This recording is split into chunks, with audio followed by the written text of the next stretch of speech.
Sejarah Terowongan Casablanca. Cerita-cerita seram yang beredar di seputaran Terowongan Casablanca, Jakarta, di tengah hiruk-pikuk kota megapolitan itu. Nyatanya, ada juga kisah angker yang menggelar di telinga masyarakat. Salah satunya, lokasi yang menurut desas-desus paling dinilai angker adalah Terowongan Casablanca. Awalnya, Terowongan Casablanca adalah sebuah kuburan massal. Banyak orang penasaran dari mana cerita hantu di terowongan itu begitu sangat tersohor. Terowongan Casablanca terletak di bawah Jalan Kuningan, Jakarta Selatan, yakni di jalur Jatinegara menuju Sudirman, yaitu sebaliknya. Dahulunya, menurut kabar, saat di lokasi itu belum dibangun jalan. Tanah tersebut merupakan lahan untuk kuburan massal. Kemudian, pemerintah memindahkan kuburan itu untuk dibangun jalan raya. Tetapi, saat proses pemindahan, dikabarkan ada satu jenazah yang bentuknya masih utuh. Hal itu jadi sangat misteri. Meski demikian, banyak orang percaya penunggu yang ada di kuburan itu belum turut pindah. Setelahnya, banyak kejadian-kejadian yang dianggap aneh kala jalan. Bahkan, terowongan sudah berdiri.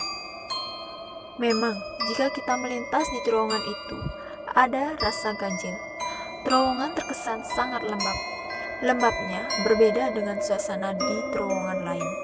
Mungkin saja rasa itu berasal dari sugesti-sugesti dari cerita yang beredar. Ada juga versi lain soal angkernya Terowongan Casablanca. Kabarnya, sekitar beberapa abad silam, ujar banyak sumber, ada gadis sangat cantik yang menjadi korban pemerkosaan. Dia dilecehkan secara seksual oleh sekelompok orang.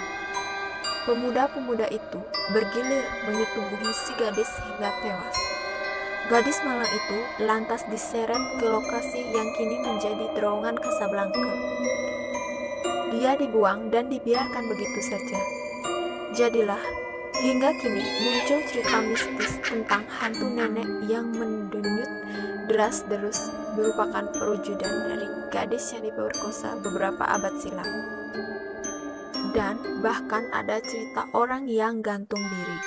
Cerita makin melebar dengan kasak-kusuk kemisteriusan yang muncul akibat adanya orang yang bunuh diri dari lokasi kejadian. Menurut kabar burung, beberapa tahun lalu ada seorang pria ditemukan tak bernyawa di lokasi yang kini dibangun terowongan kenamaan itu. Tewasnya pria itu tidak biasa. Dia ditemukan meninggal lantaran terbelit tali temali. Ternyata si pria tewas karena gantung diri. Dia mengakhiri nyawanya tepat di depan pintu masuk terowongan. Kecelakaan demi kecelakaan pun terjadi di Terowongan Casablanca. Angkernya lokasi ini makin bertambah karena banyak kejadian terjadi, mulai dari kecelakaan mobil hingga motor. Beberapa korban kecelakaan disebut-sebut tewas. Ada yang hilang. Mereka, para korban kecelakaan, melihat makhluk-makhluk astral berseliweran. Akibatnya, mengganggu konsentrasi pengendara motor atau mobil. Namun, keberadaan dari cerita masih ditimbang-timbang. Kisah yang kini ada cukup jadi pemanis dan kisah yang tidak boleh dipercaya atau tidak. Yang jelas, dimanapun, kapanpun harus waspada dan harus hati-hati saat berkendara.